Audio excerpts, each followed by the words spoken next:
누가복음 23장 34절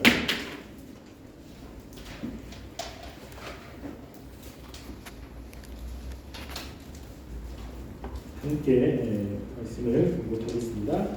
이에 예수께서 이르시되 아버지 저들을 사하여 주옵소서 자기들이 하는 것을 알지 못함이니이다 하시더라. 그들이 그의 옷을 나눠 제비뽑을 세. 아멘. 네, 우리가 함께 갈라디아서를 계속 살펴보았습니다. 오늘은 갈라디아서가 아니죠. 왜냐하면 지금 다음 주부터 고난 주간이 시작이 됩니다. 그래서 우리가 예수님의 고난의 의미를 좀 생각해보는 시간이 좀 있었으면 좋겠다라는 생각을 해서 우리가 이번 주랑 다음 주는 예수님의 고난에 대해서 함께 좀 생각을 해보려고 합니다. 그 중에 어떤 걸 살펴볼까 하다가 예수님이 십자가 상에서 말씀하셨던 7가지 말씀이 있습니다. 우리가 그것을 가상 7원이라고 이야기합니다. 예수님께서 다른 말씀도 하실 수 있지만 특별히 그 7가지 말씀을 하신 이유는 그 7가지 속에 무엇인가 뜻이 담겨있기 때문입니다. 그래서 우리가 그 말씀들이 어떤 의미가 있는지를 함께 살펴보려고 하는 것입니다. 우리가 오늘 말씀이 그 첫 번째 말씀입니다. 예수님께서 십자가에 달리셔서 첫 번째 하신 말씀이 오늘 말씀이죠. 아버지 저들을 사하여 주옵소서 자기들이 하는 것을 알지 못함이니이다 하시더라 라고 이야기합니다. 지금 예수님께서 가장 먼저 하시고 있는 것은 기도하고 있다는 것입니다. 지금 예수님은 십자가 위에 달리셨습니다. 십자가에 달리시기 전에 그 전날부터 예수님은 신문을 많이 받으셨죠. 이리저리 끌려다니면서 신문을 받으시고 그리고 그 새벽에 로마 병정들에 의해서 채찍에 맞으셨습니다. 보기만 해도 좀 끔찍할 정도로 채찍에 맞으시고 머리에는 가시관을 쓰셨습니다. 그리고 예수님께서는 십자가를 들고서 거의 1km 가까이 되는 골고다까지 그 십자가를 가지고 오신 거죠. 그리고 십자가에 달리셨습니다.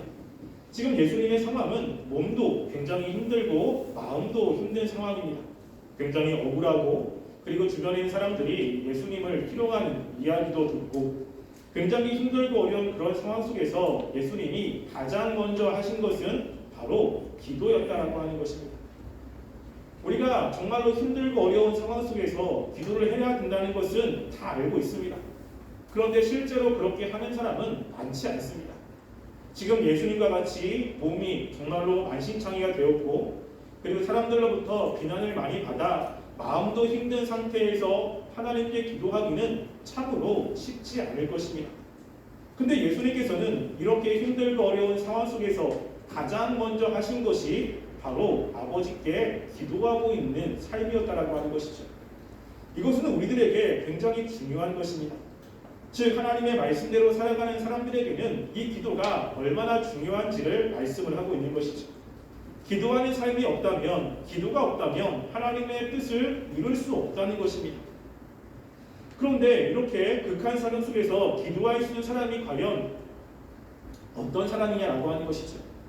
우리도 마음으로는 하나님, 우리가 정말 어렵고 힘든 순간에, 너무나 괴로운 순간에 하나님을 바라보며 기도하길 원합니다 라는 소원을 갖지만 실제 이렇게 살아가는 사람이 많지 않음을 보게 됩니다.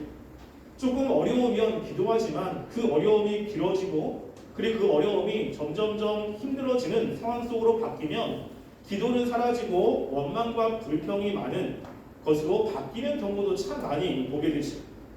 예수님께서 이렇게 기도를 하셨는데 어려운 상황 속에서 기도할 수 있는 사람은 2가지의 특징이 있습니다. 첫 번째는 뭐냐면요, 정말로 하나님을 믿는 사람들이라고 하는 겁니다. 예수님께서 지금 이 상황 속에서 가장 먼저 이야기하는 것은 아버지라고 이야기하는 거예요. 즉 나의 기도를 받으시는 그분이 아버지라고 이야기를 하는 거죠. 그런데 하나님을 아버지로 이야기를 하고 아버지로 부르는 사람은 정말로 하나님의 백성이 아니면 이렇게 할 수 없습니다. 그래서 하나님의 백성, 거듭남과 그리고 기도는 뗄래야 뗄 수 없는 관계에 있습니다. 우리가 말씀을 좀 찾아볼까요? 우리가 갈라디아서 4장 6절 말씀을 한번 볼까요? 마이크 조금 울립니다. 네, 갈라디아서 4장 6절 말씀 갈라디아 4장 6절에 보면 이렇게 이야기합니다. 함께 읽어보겠습니다. 갈라디아 4장 6절 함께 읽겠습니다. 시작. 너희가 아들임으로 하나님이 그 아들의 이름을 그의 마음 가운데 보내사 아빠 아버지라 부르게 하셨느니라. 아멘. 여기 보면 너희가 아들임으로 하나님이 그 아들의 영을 우리 마음 가운데 보내서 하나님을 아빠 아버지라고 부르겠다고 이야기하죠. 즉 이 영은 성령님을 의미하고 있습니다. 성령님이 그 마음 가운데 계셔야 하나님을 아버지라고 이야기를 하는 거죠. 단지 아버지라고 이야기하는 것이 아니라 실제 아버지처럼 어렵고 힘들 때 기도한다는 것을 이야기를 하고 있는 것입니다. 그런데 성령님이 그 마음에 계신다는 것은 다른 걸 어떤 이야기냐면 로마서 8장 9절 말씀 볼까요? 로마서 8장 9절에 로마서 8장 9절에 보면 그 성령님이 그 마음 가운데 계신다는 것이 어떤 의미인지를 이야기를 합니다. 자, 로마서 8장 9절 함께 읽어보겠습니다. 시작. 만일 너희 속에 하나님의 영이 거하시면 너희가 육신에 있지 아니하고 영에 있나니 누구든지 그리스도의 영이 없으면 그리스도의 사람이 아니라. 아멘. 여기 보면 너희 속에 하나님의 영이 거하면 너희가 육신에 있지 않고 영에 있습니다. 그러면 영이 없으면 그리스도의 사람이 아니라는 것입니다. 즉 하나님의 백성이 아니라는 것이죠. 하나님의 백성의 정말로 중요한 특징은 그 사람 마음 가운데 성령님이 내주한다는 것입니다. 그래서 그 사람이 하나님의 백성인지를 어떻게 아냐면 교회에 나오는 거, 말씀을 많이 알고 있는 거 이게 아니라 그 사람의 삶 가운데 성령님의 역사가 있는지, 성령님의 활동이 있는지 이런 것을 통해서 알 수 있습니다. 근데 성령님이 들어간 사람들에게 나오는 그 모습 가운데 하나는 하나님을 아빠 아버지라고 이야기를 하고 아빠 아버지라고 이야기하는 것은 기도의 삶으로 나온다는 것입니다. 그래서 이 기도라고 하는 것은 하나님을 믿는 사람들에게만 나오는 것입니다. 하나님을 믿지 않으면 기도를 하지 않습니다. 하나님을 믿지 않으면 기도를 하려고 마음을 먹어도 실제 그렇게 행동으로 나오지 않습니다. 그래서 이 기도라고 하는 것은 하나님의 자녀들에게 나오는 모습인 것이죠. 그런데 우리가 하나님의 자녀라고 해도 이렇게 어려운 순간에 기도가 나오느냐? 또 그렇지 않을 수도 있죠. 예수님처럼 그 어렵고 힘든 순간에 하나님께 기도하며 그 시간의 기도를 통해서 응답해 주시는 하나님의 그 은혜들을 경험하며 어려움을 이겨나가는 것은 하나님의 자녀가 됐다고 해서 그냥 되는 일은 아닙니다. 예수님께서 이렇게 십자가상에서 기도하신 것은 예수님이 그동안 평소에 기도하는 삶을 사셨기 때문에 그렇다는 것입니다. 특별히 누가복음에는 예수님이 기도했다는 이야기가 굉장히 많이 나옵니다. 마태나 마가나 요한복음보다 예수님께서 인간으로서의 모습이 누가복음에는 굉장히 많이 나오는데 그 예수님의 인간으로서의 모습 가운데 많이 우리들에게 이야기되는 것이 바로 기도했다라고 하는 겁니다. 우리 그것을 몇 가지 찾아볼까요? 우리 누가복음 5장 16절입니다. 누가복음 5장 16절 말씀. 누가복음 5장 16절 함께 읽어보겠습니다. 시작. 예수는 물러가사 한적한 곳에서 기도하시니라. 아멘. 여기 보면 예수님이 병을 고치셨습니다. 병을 고쳤다는 소식을 다른 많은 사람들이 들었죠. 그리고 예수님께 나와서 병을 고쳐달라고 사람들이 몰려왔습니다. 근데 예수님께서는 물러가서 한적한 곳에서 기도했다라고 하는 거죠. 병을 고치는 것도 중요하지만 그것보다 더 하나님과 관계 속에서 기도하는 삶이 더 중요했다라고 하는 것입니다. 뿐만 아니라 우리가 누가복음 6장 12절 말씀도 보면요. 누가복음 6장 12절 말씀 함께 찾아오겠습니다. 말씀을 함께 읽어보겠습니다. 시작. 그때 예수께서 기도하시러 산으로 가사 밤이 새도록 하나님께 기도하시고. 아멘. 이 말씀은 예수님이 12명의 사도를 선택하는 그런 말씀 가운데 있습니다. 12명의 사도는 굉장히 중요하죠. 왜냐하면 예수님께서 승천하고 난 다음에 예수님의 그 말씀을 많은 사람들에게 증거를 해야 되는 사람입니다. 그 예수님을 따르는 수많은 사람 가운데 12명을 선택하는 것은 결코 쉬운 일이 아닙니다. 그때 예수님은 그 중요한 순간에 무엇을 하셨냐면 기도를 했다라고 하는 거죠. 특별히 예수님이 12절에 보면 기도하시러 산으로 가서 밤이 새도록 하나님께 기도했습니다. 우리가 일반적으로 예수님이 탁월한 지식과 지혜를 가지고 계신 분이기 때문에 굳이 기도할 필요가 뭐 있을까? 사람의 마음이 어떤지 예수님은 너무나 잘 아시지 않습니까? 그러면 굳이 기도할 필요가 없었어요. 왜냐하면 사람을 보면 그 사람이 어떤 사람인지 아시기 때문에 그렇습니다. 근데 예수님은 그렇게 하지 않았다는 것이죠. 아시지만 밤이 새도록 정말로 중요한 이 사람들을 뽑기 위해서 하나님께 나가 기도한 것을 성경은 기록하고 있다는 것입니다. 예수님은 정말로 중요한 선택에 기로에 있을 때, 정말로 중요한 선택을 하기 전에 하나님께 기도하면서 그 모든 것들을 결정하는 모습을 기록하고 있죠. 우리가 또 누가복음 11장 1절 말씀도 볼까요? 누가복음 11장 1절 말씀. 이 말씀은 예수님이 주기도문을 가르쳐 주시기 전에 어떤 일이 있는지에 대해서 이야기를 합니다. 누가복음 11장 1절 함께 읽어보겠습니다. 시작. 예수께서 한 곳에서 기도하시고 마치심에 제자 중 하나가 여짜오되 주여 요한이 자기 제자들에게 기도를 가르친 것 같이 우리에게도 가르쳐 주옵소서. 아멘. 주기도문은 굉장히 중요한 것입니다. 왜냐하면 그 당시에 이스라엘 사람들은 하나님의 나라를 위해서 우리가 무엇을 해야 될 것인가 이것을 굉장히 많이 고민했습니다.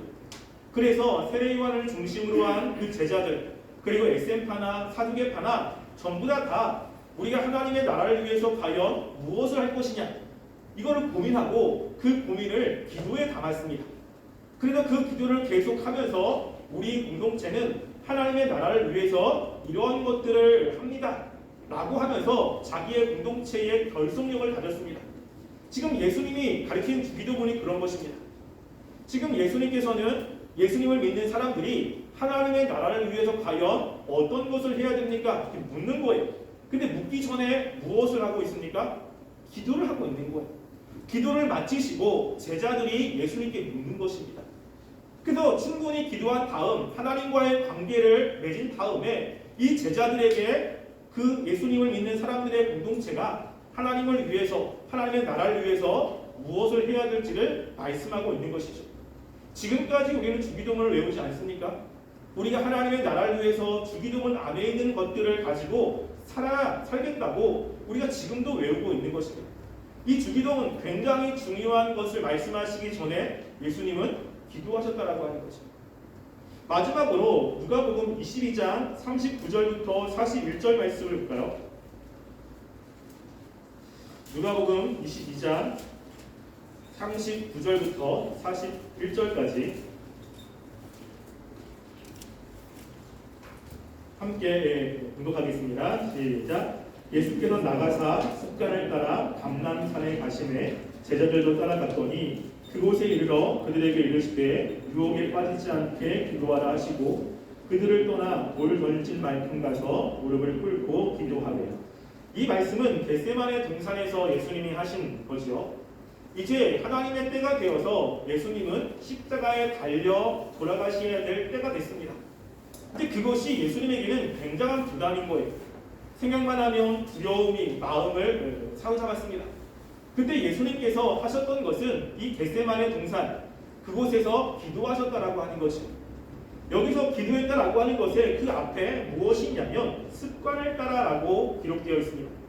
습관을 따라라고 하는 것은 예수님이 여기서 기도한 것이 한 번이 아니란 것이죠. 계속해서 여기서 기도하는 삶이 있었다는 것입니다. 그래서 예수님께서 두려운 그 순간에 마음이 굉장히 힘든 그 순간에 그리고 하나님의 때가 다가왔을 그 순간에 하나님께 기도하는 삶을 살았다는 것이고 그것도 습관을 따라 기도했다는 것입니다. 우리가 이것을 통해서 알 수 있는 것은 예수님이 얼마나 기도를 중요하게 여기셨고 얼마나 기도에 열심이었는지를 알 수 있다는 것입니다. 예수님께서 평소에도 이렇게 열심히 기도를 하셨습니다. 그렇기 때문에 힘들고 어려운 순간 자기의 한계를 경험하는 그 순간 정말로 자기가 견딜 수 없는 그 순간에 하나님께 기도하는 것은 너무나 당연하게 나오는 것이죠. 평소에 기도하지 않는 사람이 어렵고 힘든 순간에 기도를 할 수 있는가? 물론 할 수 있습니다. 근데 그 기도를 지속적으로 스스로 할 수 있는가? 그거는 의문입니다. 그리고 그 순간에 예수님의 기도를 통해서 보겠지만 하나님의 뜻을 위해서 기도할 수 있는가? 정말로 자신을 힘들게 만드는 사람들을 용서해달라고 이야기하고 그들을 구원해달라고 이야기할 수 있는 하나님의 뜻을 위해서 힘든 순간에 기도할 수 있는가? 그럴 수 없습니다. 이것은요, 그 평소에 열심히 기도를 한 사람들에게만 나오는 것입니다. 기도를 했을 때 하나님이 그 평소에 응답을 받은 것들이 있을 때만 나올 수 있는 것입니다. 예수님은요, 정말로 힘들고 어려운 그 순간에 가장 먼저 한 것이 기도였다라고 하는 것입니다. 이건 굉장히 중요한 것입니다. 예수님이 이렇게 기도를 했다면 우리도 당연히 기도를 해야 되는 것이죠. 기도하지 않고 주님의 일을 한다. 그런 일은 있을 수가 없는 것입니다. 기도하지 않고 내가 하나님의 영광을 위해서 일한다. 이거는 있을 수가 없는 것입니다. 우리는 기도해야 됩니다. 근데 우리가 힘들고 어려운 것들을 기도를 통해서 극복해야 되고 그 힘들고 어려운 것 때문에 하나님을 향한 그 마음이 달라지거나 바뀌는 것이 없도록 열심히 기도하는 삶이 필요하다고 하는 것입니다. 그때 예수님께서 하신 그 기도의 내용을 살펴보면 가장 먼저 뭐라고 이야기하면 아버지여라고 이야기를 합니다. 아버지여. 이 아버지여라고 하는 것은 굉장히 친근하게 부르는 거죠. 지금 예수님이 십자가에 달려 돌아가신 것은 이 아버지의 계획 때문이에요. 어떻게 보면 예수님이 힘든 건 하나님 때문이라고 볼 수 있죠. 하나님의 계획을 실천해 나가기 때문에 그 계획 가운데 예수님이 지금 고통을 당하고 있는 것입니다. 그럴 때 그 하나님을 생각하며 아버지여라고 친근하게 부르고 있다고 하는 것이죠. 이건 굉장히 중요해요. 하나님이 우리들에게 좋은 것을 주시면 하나님은 굉장히 좋지요. 나를 사랑하는 것 같습니다. 근데 하나님이 나의 삶을 어렵게 만들어요. 그러면 거기에다가 친근하게 하나님, 아버지라고 부릅니까? 하나님 정말로 감사합니다 라고 친근하게 부를 수 있습니까? 하나님 왜 나한테 이렇게 하시지? 하나님 나한테 뭐 섭섭한 거 있으신가? 우리가 하나님에 대해서 무엇인가 불편한 마음이 생기죠. 근데 예수님은 그 어렵고 힘든 순간 속에서도 하나님에게 친근한 마음을 가지고 있다는 것입니다. 그리고 하나님이 원하시는 삶을 살기 위해서 이렇게 기도의 내용 가운데 그 이야기를 하고 있는 것이죠. 그러면서 이야기하는 것은 뭐냐면요, 저들을 사하여 주옵소서라고 하는 것입니다. 저들이 누굽니까? 예수님을 채찍질한 사람입니다. 예수님에게 모욕을 준 사람이에요. 예수님을 힘들게 만든 사람들입니다. 지금 예수님을 죽이기 위해서 혈안이 된 사람들이에요. 근데 그들에게 예수님은 뭐라고 이야기합니까? 저들을 사해달라고 이야기를 하죠. 그러면 이렇게 기도하는 것은 쉽지 않습니다. 근데 예수님은 왜 이렇게 기도하셨습니까? 이게 하나님의 뜻인 거예요. 이게 하나님이 원하시는 것입니다. 예수님이 이 땅 가운데 오신 이유가 무엇인지를 마태복음 1장 21절에 이렇게 이야기합니다. 제가 읽어드릴게요. 아들을 낳으니 이름을 예수라 하라.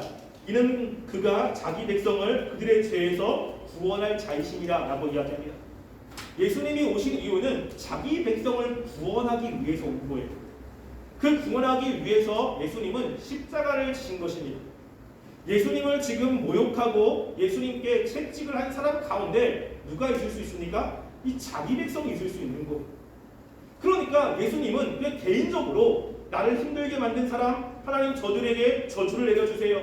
나를 괴롭게 만든 사람, 저들이 하는 것 하나님 잊지 마시고 반드시 그 행동에 따른 결과를 보여주세요 라고 이야기하지 않았습니다. 나를 힘들게 만들지만 그 힘들게 만드는 사람 가운데 누가 있어요? 자기 백성이 있을 수 있다는 거예요. 그렇게 힘들게 만드는 사람 가운데 하나님이 선택한 백성이 있는 겁니다. 그러니까 예수님께서는 이 순간에 자신의 개인의 어떤 유익 때문에 기도하는 것이 아니라 하나님을 위해서 기도하고 있다라고 하는 것입니다. 이것은 예수님께서 평소에도 계속해서 살았던 삶이지 않습니까? 우리가 마태복음 26장 52절부터 54절 말씀에 보면 예수님이 이렇게 말씀을 합니다. 제가 읽어드릴게요. 이에 예수께서 이르시되 내 칼을 도로 칼집에 꽂으라. 칼을 가지는 자는 다 칼로 망하느니라. 너는 내가 내 아버지께 구하여 지금 12군단 더 되는 천사를 보내시게 할 수 없는 줄 아느냐? 내가 만일 그렇게 하면 이런 일이 있으리란 성경이 어떻게 이루어지겠느냐 하시더라. 아멘. 이 말씀은 우리가 알고 있듯이 겟세마네 동산에서 로마 군병들이 왔을 때 베드로가 칼을 들고 그 중에 한 사람의 글을 잘랐을 때 말씀한 것입니다. 베드로에게 말리시면서 야 그렇게 하지 마라. 내가 하나님께 기도하면 12군당 더 되는 천사가 올 수 있다. 한 군대는요 6,000명이에요. 6,000명. 12군당이면 72,000명입니다. 그것도 인간 72,000명이 아니라 천사가 72,000이에요. 그러면 만약에 그런 천사가 왔다면 지금 로마 군병들은 살아남을 수가 없습니다. 예수님은 그렇게 기도할 수 있는 거예요. 그런데 예수님은 그렇게 하지 않는다는 것입니다. 이유가 무엇이죠? 하나님의 뜻이, 하나님의 말씀이 이루어져야 되기 때문이에요. 이때는 힘들지 않은 상태입니다. 무엇인가 육체적인 고난, 육체적인 힘든 것이 없는 상태예요. 근데 그때 그렇게 말씀을 했는데 예수님께서 힘들고 어려운 상황 속에서도 그 마음이 변하지 않았다라고 하는 것입니다. 여러분 우리는 평상시에는 말씀대로 산다고 하지만 조금만 힘들면 우리의 마음이 변하지 않습니까? 조금만 어려우면 내가 언제 그렇게 결단했는지 잃어버릴 만큼 마음이 쉽게 바뀌어요. 주일날은 말씀대로 산다고 하지만 실제 월요일부터 삶의 현장에서는 말씀이 뭔지도 기억이 안 납니다. 말씀대로 살겠다라고 하는 그 의지가 꺾이는 경우도 되게 많죠. 근데 예수님은 그러지 않았다라고 하는 것이 그 순간 속에서도 하나님의 그 뜻을 이루기 위해서 하나님께 간구하고 있는 모습을 우리는 볼 수 있다는 것입니다. 이게 주님이 우리에게 보여주는 모습이에요. 우리도 그렇습니다. 하나님께서 원하시는 삶을 우리는 살아야 되는 거예요. 그 중에 하나 예수님께서 하신 말씀을 통해서 우리가 할 것은 바로 우리를 힘들게 만드는 사람들을 용서하는 삶을 살아야 되는 것입니다. 어떻게 그렇게 할 수 있습니까? 이거는 예수님밖에 할 수 없는 건데 인간인 우리가 어떻게 예수님처럼 그렇게 할 수 있습니까? 라고 혹시 반문하시는 분 계십니까? 우리가 사도행전 7장 60절에 보면 스데반 집사님이 나옵니다. 스데반 집사님은 많은 사람들의 돌에 맞아 죽었죠. 돌에 맞아 죽으면서 마지막으로 기도한 내용이 이런 것입니다. 사도행전 7장 60절에 보면 무릎을 꿇고 크게 불러 이르되 주여 이 죄를 그들에게 돌리지 마옵소서 이 말을 하고 자기라 라고 이야기하죠. 예수님만이 아니라 스데반 집사님도 이런 기도를 했어요. 죽어가는 그 순간에 숨이 넘어가기 바로 전에 하나님 앞에 저들의 죄를 용서해 달라고 그들의 죄를 그들에게 돌리지 말라고 기도했던 것입니다.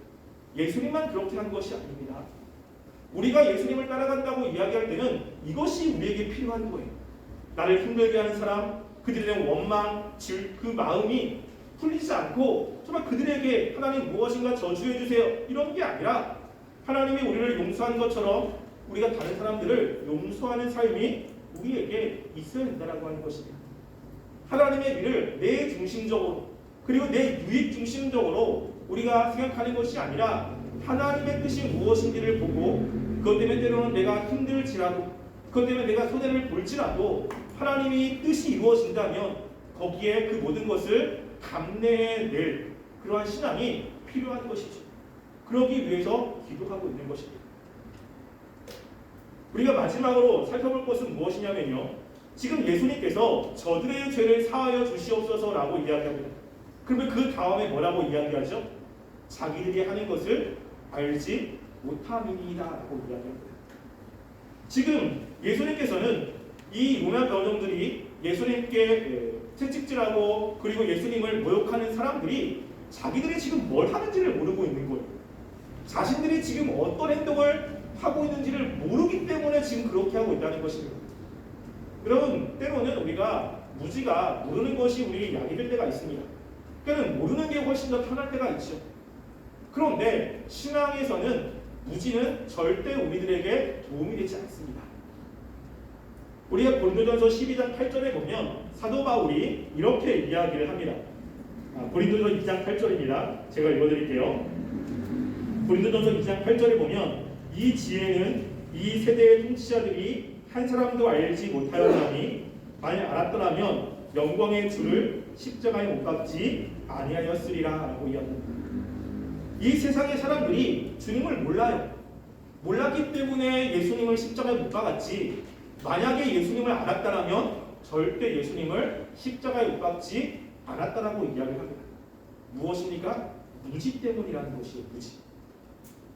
그래서 예수님께서 하나님의 말씀을 우리가 하나님의 말씀을 잘 모르면 우리는 하나님의 뜻을 오해할 수 있습니다. 그리고 잘못된 삶을 살 수 있는 거예요. 우리 마태복음 22장 23절부터 29절에 보면 예수님이 사두개인들에게 하신 말씀이 기록되어 있습니다. 사두개인들이 예수님에게 와서 이러는 거예요. 예수님, 모세가 일렀는데 만일 사람이 자식이 없어 죽으면 그 동생이 그 형수에게 장가들어서 자녀를 낳게 합니다. 근데 둘째가 죽고 셋째가 죽고 넷째가 죽고 일곱째까지 해서 다 죽었어요. 그러면 천국에 갔을 때 이 아내의 남편은 과연 누굽니까? 일곱째까지 전부 다 관계를 맺고 그렇게 자녀를 낳으려고 했는데 누가 이 사람의 남편입니까? 라고 질문을 하는 거예요. 근데 예수님이 뭐라고 하시냐면 이렇게 이야기를 합니다. 그들이 그 말씀 마지막에 보면요, 예수께서 대답하여 이르시되 너희가 성경도 하나님의 능력도 알지 못하는 거로 오해하였느니라 라고 이야기하죠. 사두개인들은 하나님에 의해서 살아가는 사람들이에요. 그런데 이들이 하나님의 능력도 성경도 알지 못해서 오해하고 있는 거예요. 만약 알았다면 그런 질문을 안 한다는 것입니다. 알았다면 예수님께 그렇게 할 수 없는 거죠. 종교 지도자라도 있는 그런 사람들도 하나님의 말씀을 제대로 모르니까 예수님을 오해하고 예수님에게 부당한 대우를 했음을 이야기하고 있는 것입니다. 그래서 우리가 예수님에 대해서 모르는 것, 그리고 하나님 말씀에 대해서 무지한 것은 우리에게 별 도움이 되지 않습니다. 실제로 그 말씀을 모르는 것은 버림받은 사람들의 특징 가운데 하나입니다. 그래서 요한복음 1장 9절부터 11절 말씀에 이런 말씀이 있어요. 제가 읽어드릴게요. 참빛 곧 세상에 와서 각 사람에게 비추는 빛이 있었나니 그가 세상에 계셨으면 세상은 그로 말미암아 지은 바 되었을 때 세상이 그를 알지 못하고 자기 땅에 오매 자기 백성이 영접하지 아니하였으니 라고 이야기합니다. 참빛 생명이신 예수님이 왔어요. 근데 사람들이 그 예수님을 알지 못합니다. 그래서 배척한다라고 이야기하는 거죠. 그래서 결국에는 하나님의 백성에 속하지 못하는 이야기를 하고 있는 것입니다. 에베소서 4장 18절에도 사도 바울이 이렇게 이야기합니다. 버림받은 사람들에 대해서 이야기할 때 이렇게 합니다. 그들의 총명이 어두워지고 그들 가운데 있는 무지함과 그들의 마음이 굳어짐으로 말미암아 하나님의 생명에서 떠나 있도다 라고 이야기하죠. 하나님의 생명에서 떠나 있는 사람의 특징이 무엇이죠? 총명이 어두워지고 무지함과 마음이 굳어집니다. 그러니까 무지한 거예요. 하나님에 대해서 몰라요. 예수님도 몰라요. 무지한 가운데 마음이 굳어져서 엉뚱한 행동들을 하고 있다는 것입니다. 우리가 하나님 말씀대로 잘 살기 위해서 하나님에 대해서 말씀에서 아는 것은 굉장히 중요한 것입니다. 우리가 하나님을 알아야 되는 거죠. 교회 다니는데 내가 왜 예수님을 믿어야 되는지 잘 몰라요. 하나님이 어떤 분인지 잘 몰라요. 그냥 모르고서 그냥 넘어간다. 그런 게 아니고요. 모르면 그 모름 때문에, 그 무지 때문에 하나님을 대적합니다. 하나님의 일을 방해합니다. 교회를 분열시킵니다. 그 모르는 것 때문에 하나님이 하시는 것들을 방해하는 방해꾼이 될 수 있다고 하는 것입니다. 이게 위험한 것이고, 지금 여기서 예수님을 죽인 사람들, 예수님이 누구인지 몰라요. 자기들이 하고 있는데 그 하고 있는 것이 무엇인지를 모르고 있는 거예요. 근데 그 무지가 어떻게 나타났습니까? 이 세상을 창조하신, 우리를 구원하신 예수님을 죽이는 일로 나타나고 있다고 하는 것입니다. 이것을 잘 알고 있는 사도 바울은 빌립보서 3장 8절 말씀에 이렇게 이야기를 합니다. 거기 보면요, 모든 것을 해로 여김은 예수 그리스도 예수를 아는 지식이 가장 고상하기 때문이라. 내가 그를 위하여 모든 것을 잃어버리고 배설물로 여김은 그리스도를 얻고라고 이야기하죠. 사도 바울이 가장 중요하게 여긴 것이 무엇입니까? 그리스도를 아는 일이에요. 예수님이 어떤 분인지를 알아야 하나님 일을 하게 되고, 그렇게 잘 알아야 하나님 앞에 인정받고 칭찬받는 삶을 살 수 있다고 하는 것입니다. 그래서 이 사도 바울은 골로새에서 교회를 위해서 기도할 때 그 기도 가운데 정말로 중요한 내용이 골로새 1장 9절부터 12절에 나왔는데, 그 내용은 이런 것입니다. 그들에게 하나님의 뜻을 아는 것으로 채우게 하시고 하나님을 아는 것에 자라게 하시고 라고 이야기합니다. 하나님을 아는 것으로 채우기 위해서 기도하고 있습니다. 그는 이렇게 하나님을 아는 것을 굉장히 중요하게 여긴다는 것입니다. 우리는 하나님을 알기 위해서 노력하고 있습니까? 내가 얼마나 그 하나님을 알기 위해서 애를 쓰고 있습니까? 만약에 나는 하나님에 대해 관심이 없습니다. 하나님의 뜻에도 관심이 없어요. 근데 우리는 무엇인가를 행하고 있다고요. 무엇인가를 결정하고 있습니다. 교회 안에서 하나님을 위해서라고 하면서 무엇인가를 행하고 있어요. 근데 하나님을 모르는 상태에서 행하는 그 일이 하나님을 대적하는 일이 될 수 있음을 우리가 알아야 된다는 것입니다. 그러면 이렇게 하나님을 아는 것이 무엇으로 나오고 있습니까? 하나님을 모르는 것은 예수님을 죽이는 것으로 나왔어. 그러면 하나님을 안다라고 하는 것은 그러면 하나님의 일을 행하는 것으로 나옵니다. 여기서 안다는 것은 단지 직접인 것을 이야기하는 것이 아닙니다. 내가 정말로 그것을 아느냐라고 했을 때는 그의 행동을 통해서 아는지 모르는지가 나오고 있는 거예요. 지식적으로 말씀을 알지만 실제 행동으로 나오지 않습니다. 그럼 성경은 그것을 모른다라고 이야기를 하고 있는 거예요. 내가 정말로 하나님을 안다면 하나님을 안골히 여길 수 없지요. 정말로 예수님을 안다면 예수님에게 돌을 던질 수 없습니다. 예수님이 하나님의 아들인지 아는데 예수님에게 돌을 던지는 사람은 아무도 없어요. 만약에 아는데 돌을 던진다고 하는 것은 예수님을 제대로 모르고 있는 거죠. 우리가 정말로 말씀을 알고 있다면 여러분이 가지고 있는 그 지식들은 행동으로 나올 수밖에 없습니다. 행동으로 나오지 않는 지식은 실제로 알고 있는 것이 아니라는 것입니다. 우리가 하나님께서 이스라엘 백성들의 멸망에서 이야기할 때 호세아서가 이렇게 이야기를 합니다. 이 말씀을 한번 찾아볼까요? 호세아서 6장 1절입니다. 호세아서 4장 1절입니다. 4장 1절 말씀. 호세아서 4장 1절 말씀 함께 읽어보겠습니다. 시작. 이스라엘 자손들아 여호와의 말씀을 들으라. 여호와께서 이 땅 주민과 논쟁하시나니 이 땅에는 진실도 없고 인애도 없고 하나님을 아는 지식도 없고.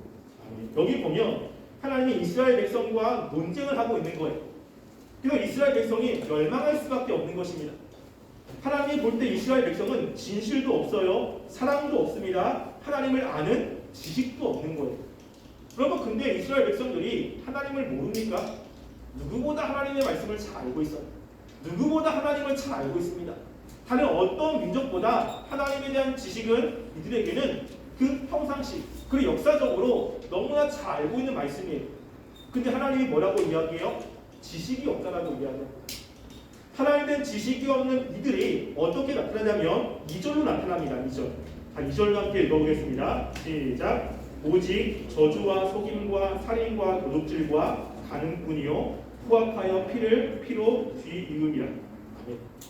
하나님에 대한 지식이 없는 이들이 지식이 없음이 어떻게 드러나냐면 그의 삶에 저주와 속임이 있습니다.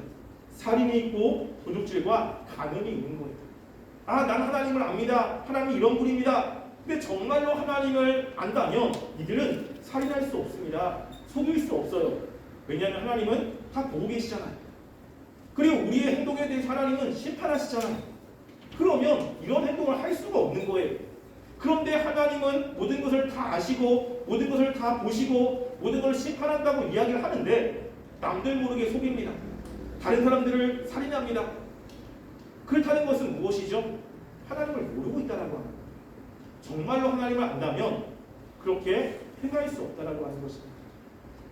지금 예수님께서는 하나님 이들이 무엇을 하는지 모른다고 이야기를 하는 거고 우리가 하나님의 말씀을 알아야 됩니다. 근데 그 안다라고 하는 것은 단지 하나님의 말씀에 대한 정보를 아는 것은 아닙니다. 하나님의 말씀에 이거 있습니다. 여기 몇 절에 뭡니다. 몇 절에 뭡니다. 이렇게 많이 알면서 다른 사람에게 설명하는 것을 이야기하지 않습니다. 그 말씀이 나의 성경에 나타나느냐가 중요한 것입니다. 내가 그 말씀대로 사는 삶이 나타나지 않는다면 나는 하나님의 말씀을 단편적으로 알고 있는 것입니다. 그것은 아무런 의미가 없습니다. 이것은 예수님이 얘기한 그 로마 병정들과 똑같은 거예요. 알지 못하면서 행하고 있는 것과 다르지 않습니다. 우리가 주님의 말씀대로 살기 위해서는 하나님의 말씀을 아는 것 굉장히 중요합니다. 그 아는 것은 삶으로 나오고 있습니다. 우리가 우리 자신을 한번 생각해 보시고요. 내가 얼마나 하나님을 알고 있는지를 한번 돌이켜 봤으면 좋겠습니다. 내가 알고 있는 대로 삶을 살아가고 있습니까? 내가 알고 있는 대로 내 행동이 나오고 있습니까? 행동은 전혀 생각하지 않고 말씀을 아는 것으로 혹시 만족하고 있지 않습니까? 주님이 원하시지 않는 것입니다. 그렇게 살아가는 삶은 스스로는 말씀을 많이 알고 있다고 생각할 수 있지만 주님은 보면서 한탄합니다. 하나님, 저들은 자기들이 하는 것이 무엇인지 알지 못하고 하고 있습니다. 한탄하며 기도할 수밖에 없는 대상이 될 수 있습니다. 따라서 우리가 하나님을 알기 위해서 더욱 노력해진 삶이 됐으면 좋겠고요. 그리고 우리가 예수님처럼 기도하는 삶이 우리 가운데 늘 있기를 주님의 이름으로 간절히 소원합니다. 기도하겠습니다. 우리가 이 시간에 말씀을 생각하시면서 함께 기도했으면 좋겠습니다.